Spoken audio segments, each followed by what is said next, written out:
I ended up sort of taking over the role of point man to clean out the house. What's that point, man? When I say point man, I mean like the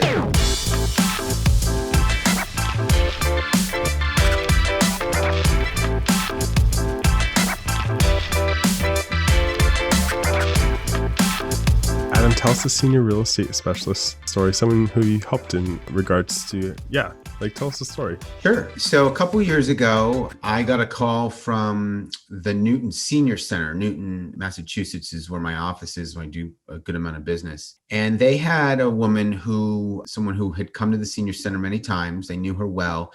And she had some mental illness, and she was living alone in a large family home that had been left to her and her sister. Her sister currently lives in, I think, in Maryland. At the time, at least, she lived in Maryland. And it was getting to the point where the woman could no longer be in the house. I got called in by a geriatric care manager and a wellness officer. And when I walked into the house was a beautiful old Victorian style home, but it was in serious neglect. And unfortunately, this woman, due to some mental illness, had let the house go, and it was really kind of a hoarder situation. There was garbage everywhere. It was very hard to walk through the house.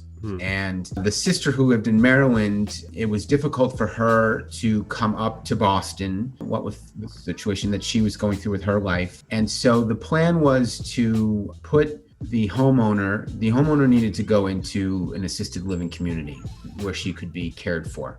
I ended up sort of taking over the role of point man to clean out the house. What's that point man? When I say point man, I mean like the person who I call the junk haulers. I'm the one who calls the cleaners, sort of the day-to-day contact to get everything done and ready for the house to be sold. And a lot of times with these types of cases, a home is not really viable to put on the open market due to its condition. It would never pass a home inspection. It would never pass a conventional loan appraisal from a bank. And so we were thinking about trying to sell this home privately to either an investor or a developer. And what happened was one of the neighbors across the street who grew up on the street had always really loved that house. And when he caught wind of the fact that there was some activity going on, he reached out to me and he said, "I'd love to buy the house." And so we were able to work on a private transaction with him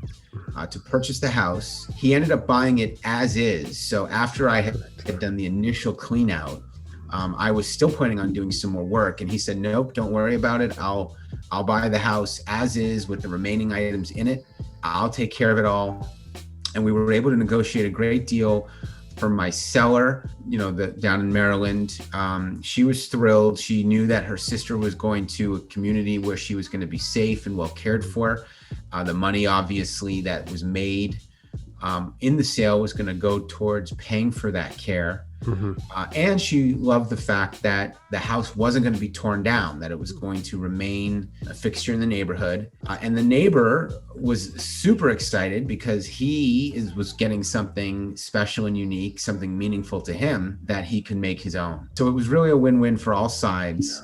And that's kind of, I don't want to say a typical story, but that was a really great experience in my work as a seniors real estate specialist. And it involved, in that role, it involved me working collaboratively with geriatric care manager, an estate planner, another family member, which is very common in these types of transactions.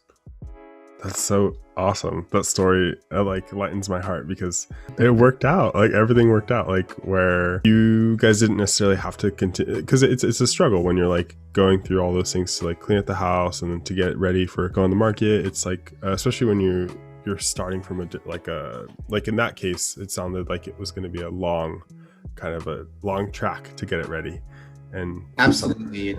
It was, it was a situation where the sister who lived in Maryland felt incredibly helpless because she couldn't be here on a regular basis. She didn't know how bad the condition of the house had gotten.